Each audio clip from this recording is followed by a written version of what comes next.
With this exhibition, we wanted to honor the role of the public library as collector of the stories of the people that it serves. Karen Collins is the name of the artist, and her husband, Eddie Lewis, builds the boxes for these dioramas. And each of them is a scene of Black history. And as a teacher, she'd observed that the stories of African Americans were not being taught in a lot of traditional educational outlets.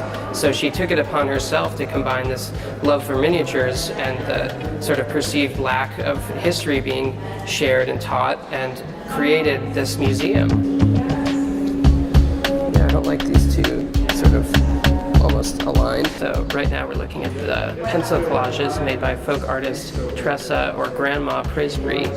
She lived in Simi Valley, and when she was in her 60s started building what became known as the Bottle Village. They weren't just boxes of pencils, but she had arranged them into these collage art pieces, and this is actually, for this exhibition, the first time anybody's seeing these pieces in almost 30 years. I'll make that trade.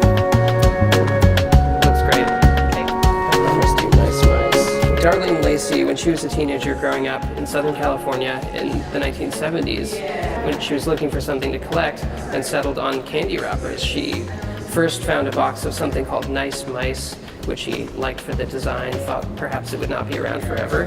One interesting component of her collection is that it actually also introduced her to her husband, and they connected over this box of Nice Mice, the first piece in her collection, and they are happily married ever since.